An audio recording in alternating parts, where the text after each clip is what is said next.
human journey begins. Life is difficult. 3 words that M. Scott Peck used not as lamentation, but as a revelation, the first doorway to understanding the human soul. When we truly let that truth sink in, when we stop resisting the idea that struggle is inherent to being alive, something profound happens. We stop running, we stop blaming, we stop escaping, and instead, we begin the long road of awakening. This is the Deep Frame Podcast, and today we're touching base on this book called The Road Less Traveled. Not a path paved with comfort, but a pilgrimage through the terrain of our own consciousness. You see, we live in an age that glorifies ease, instant results, fast pleasure, the illusion of control. But Peck challenges that illusion. He reminds us that real growth comes not from escaping our problems, but by walking straight into them, facing the fires of truth, discipline, and love. And tonight, or today, wherever you're listening, we walk that road together. Because this is not just philosophy, this is life, and this journey is what it means to become fully human. Most people think of discipline as restriction, something that confines or limits us. But Peck flips that idea on its head. To him, discipline is the foundation of freedom. Think of it this way. A river without banks is just a flood.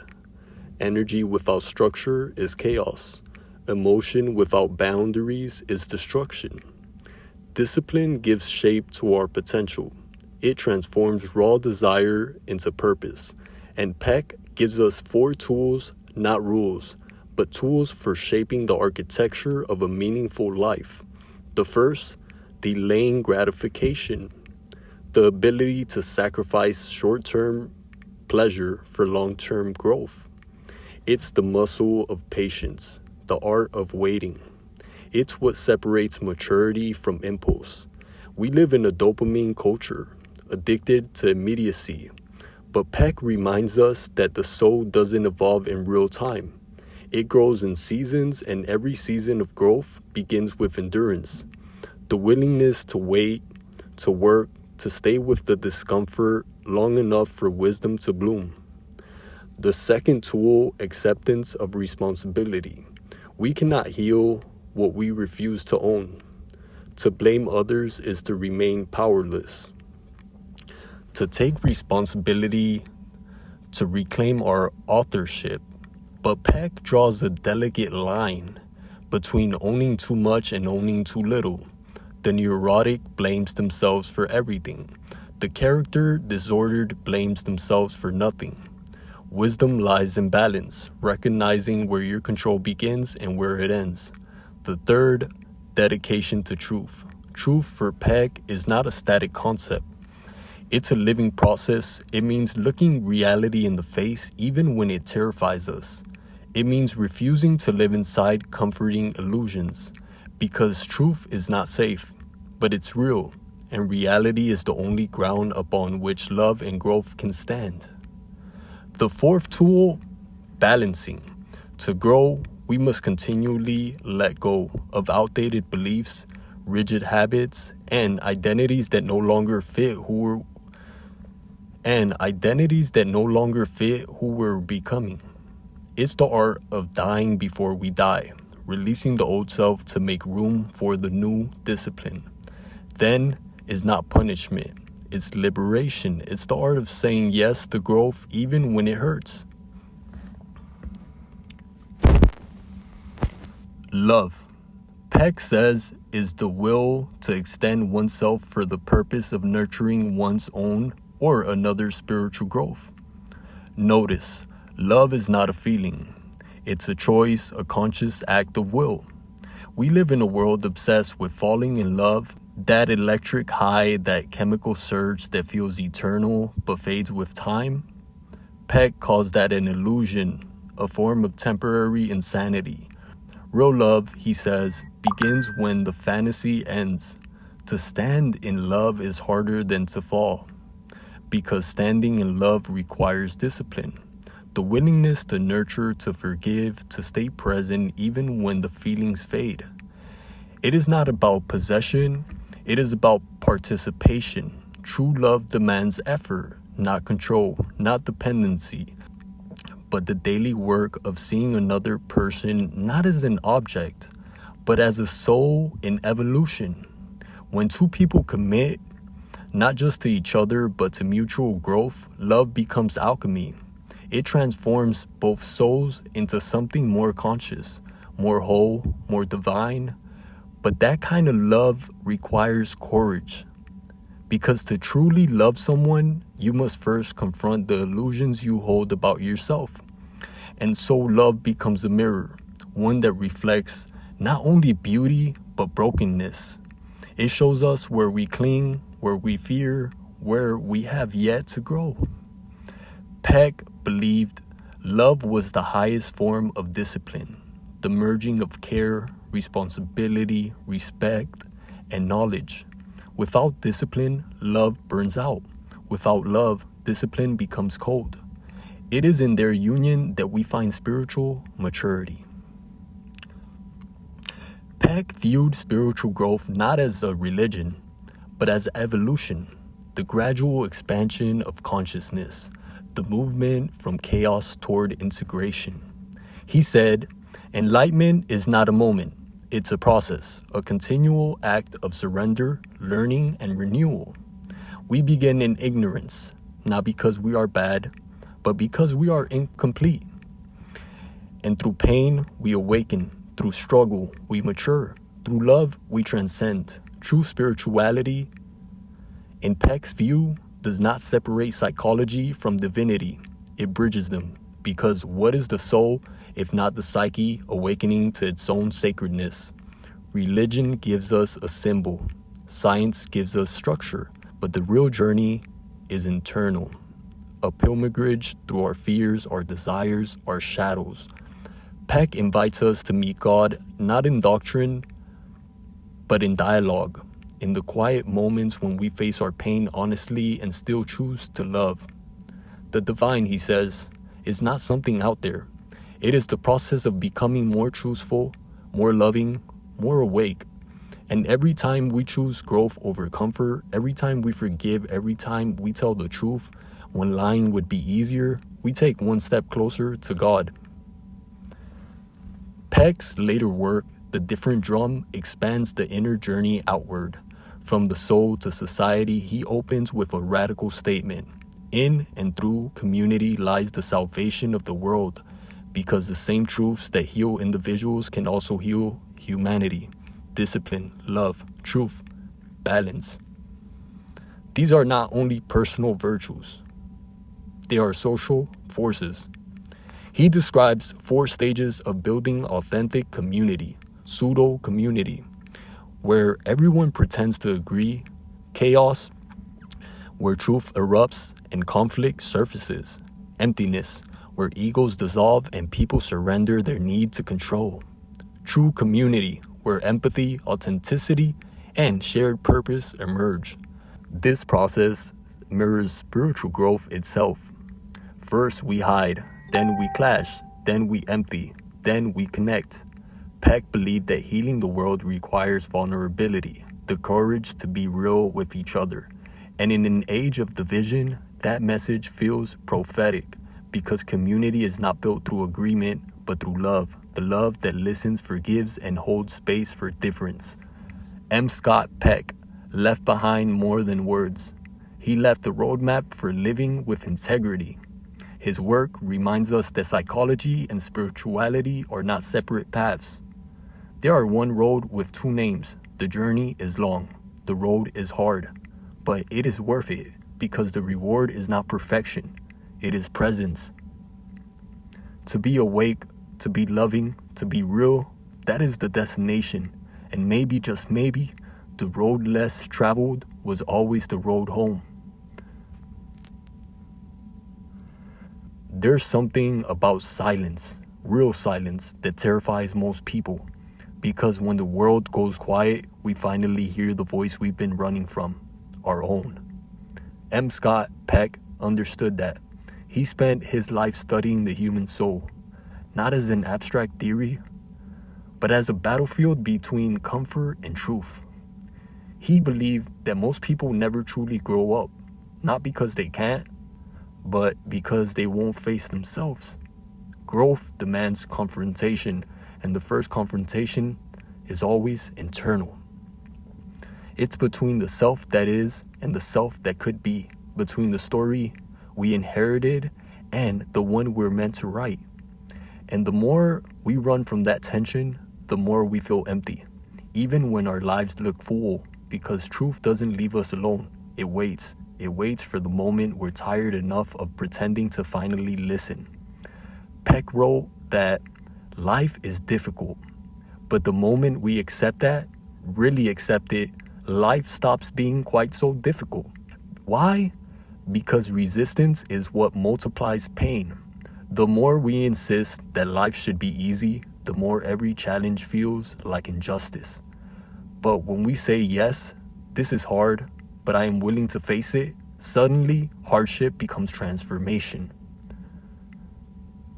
Suffering ceases to be meaningless when it becomes fuel for growth. And that's what Peck taught, that pain is not punishment, pain is information. Pain is a message from the soul saying, pay attention, something here needs your love. We live in a world allergic to difficulty. We numb, we scroll, we escape. We trade depth for distraction. But what Peck asked was evolutionary, especially for his time. He asked us to slow down, to confront what we feel, to stop running from responsibility and to stand in the light of truth, no matter how uncomfortable.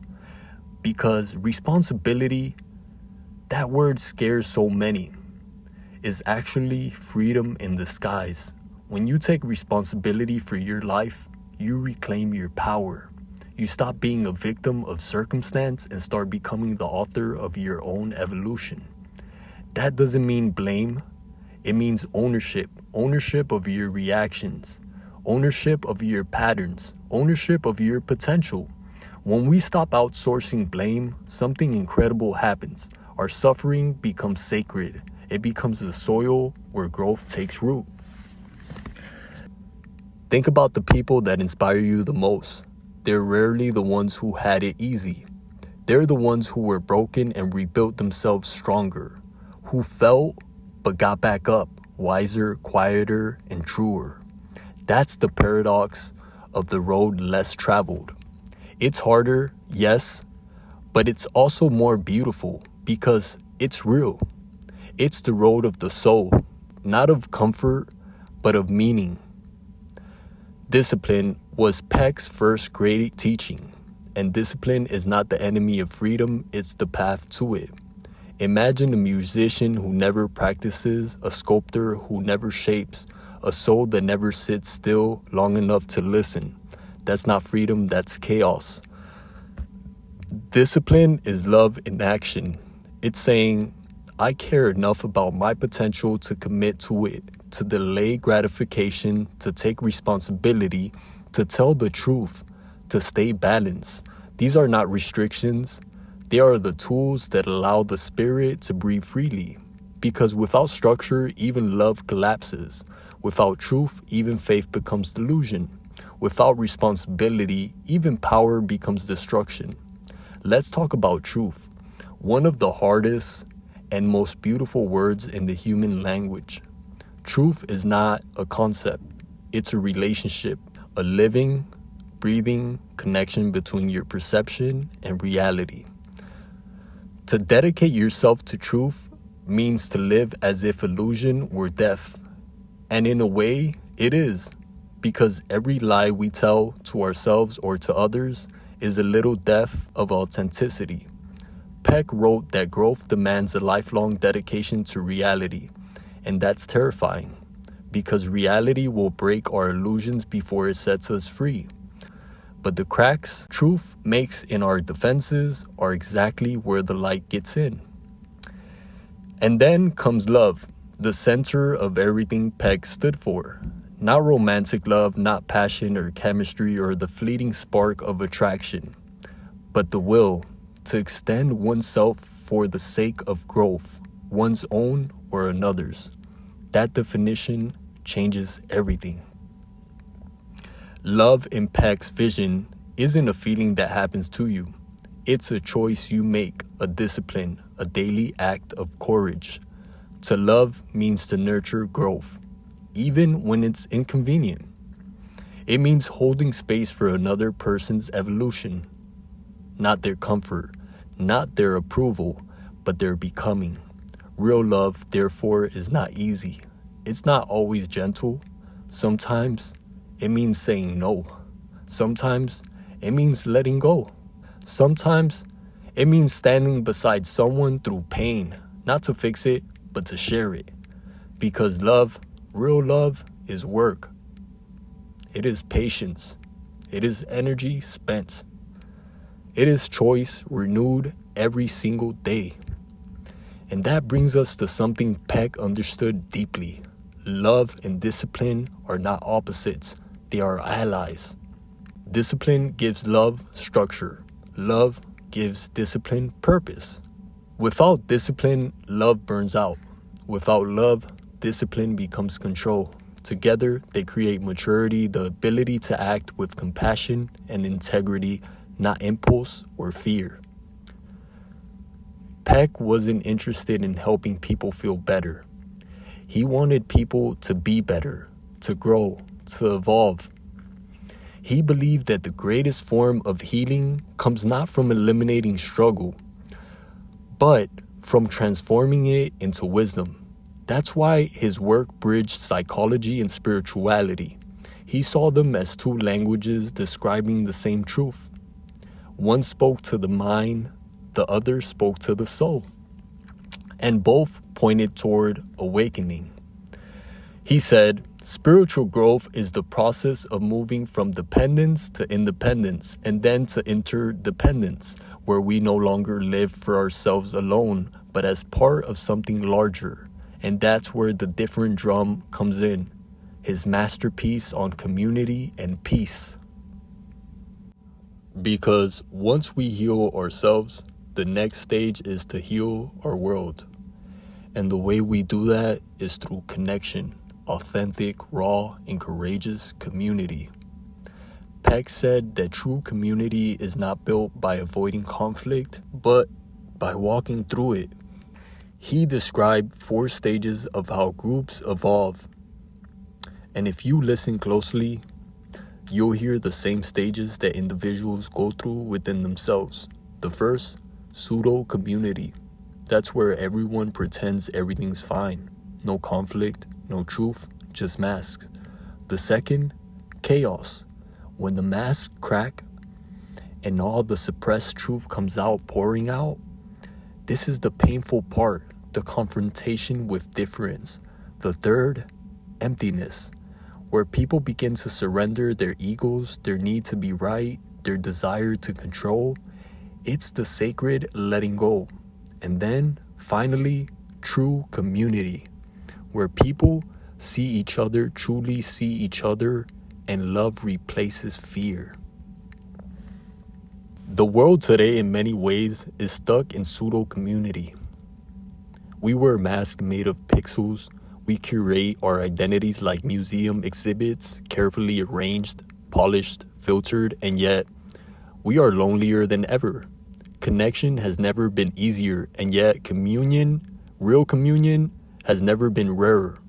Peck would say that we've mistaken contact for connection. We confuse noise with presence, opinion with intimacy, performance with authenticity. We fill our feeds but starve our souls. The truth is, most of us are terrified of being seen, because to be seen means to risk rejection. It means letting someone witness not the image, but the womb.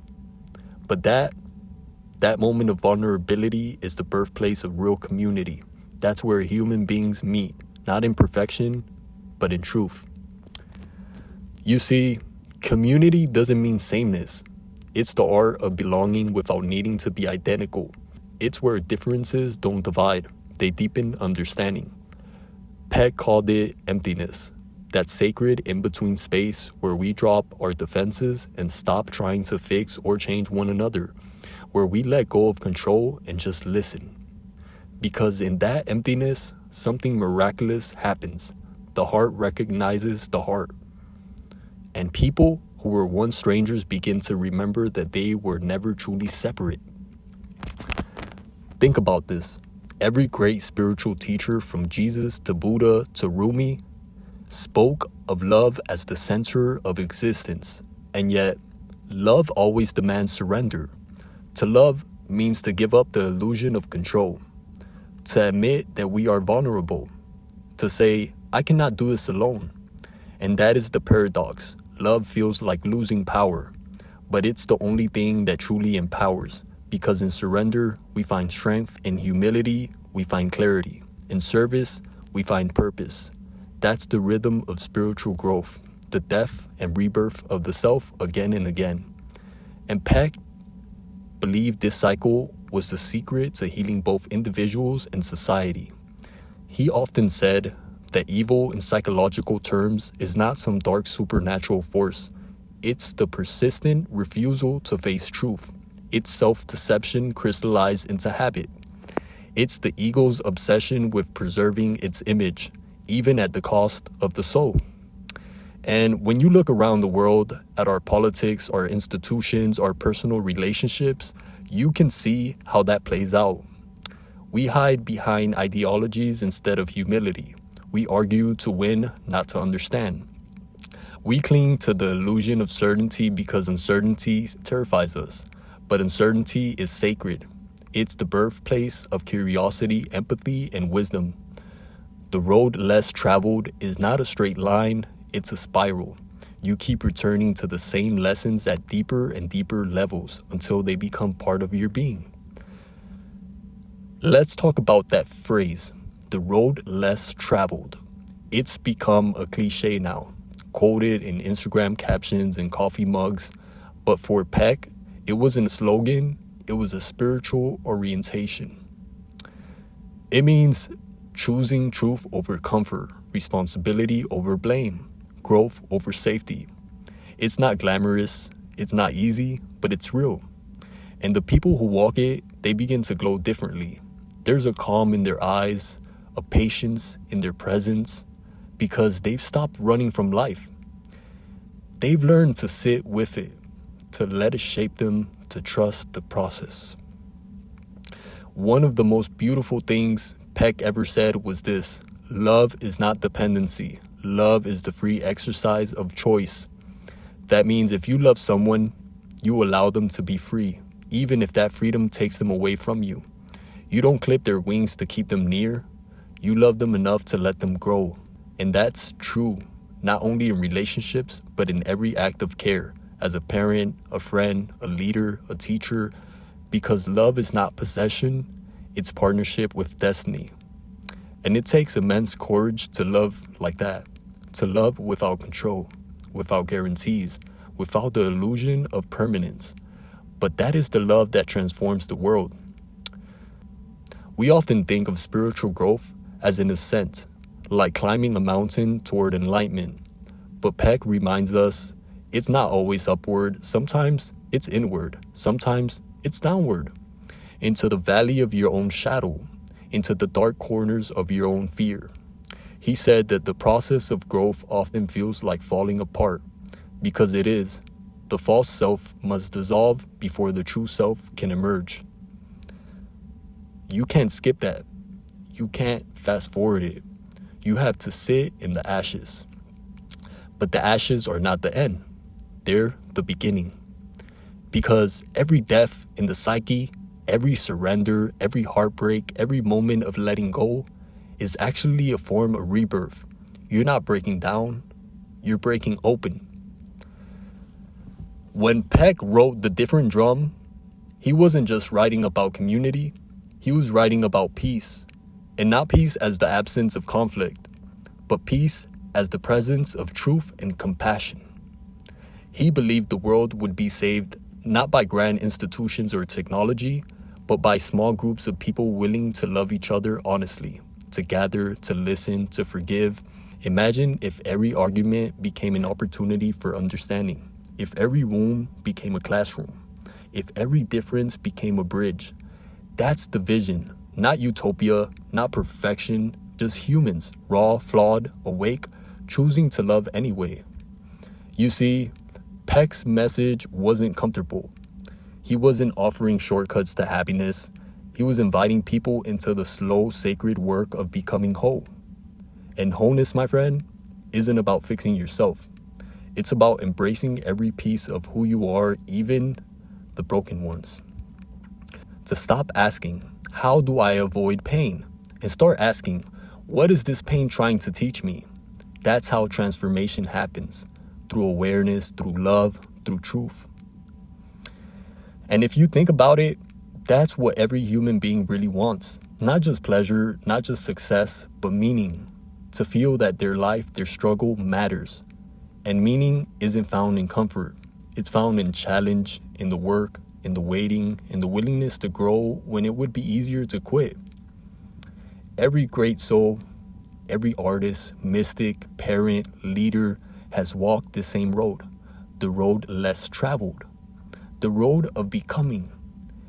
And that's why Peck's work still resonates. Because he wasn't offering philosophy.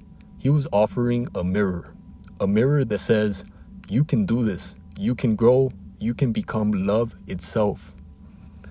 So what does all this mean for us? Right now, in this era of noise, distraction, and speed, it means the road less traveled is more important than ever. Because in a world obsessed with more wealth, more followers, more stimulation, the real revolution is depth. Depth of thought, depth of feeling, depth of connection. To choose depth is to choose humanity, and to choose humanity is to choose love. We live in an age where we have everything except peace. And maybe peace doesn't come from adding more, but from subtracting what's false. The noise, the mask, the stories that tell us we're not enough. Peace begins the moment we stop pretending. When we finally sit still, breathe, and say, here I am, imperfect, uncertain, alive, and still worthy. That's it. That's the awakening. Because enlightenment isn't about becoming more. It's about remembering what you already are. M. Scott Peck didn't give us easy answers. He gave us the courage to ask better questions. He showed us that the road to truth is narrow, but not because few are allowed, but because few choose to walk it. But those who do change everything. They become light in dark places. They become love in a world starving for it. They become living proof that spirituality and psychology, science and soul are not enemies, but partners in the great work of awakening. And so maybe this is what Peck was really trying to tell us all along, that life will break you open again and again until you learn to love the process. That love is not the end of the journey, but the path itself. That community is not an escape from difference, but a sacred dance with it. That truth hurts, and that's okay, because truth is what sets you free. And when your time comes, when your own road begins to narrow and quiet, you won't look back wishing it had been easier. You'll look back grateful that it was real, because the road less traveled doesn't promise comfort. It promises awakening. And that is enough.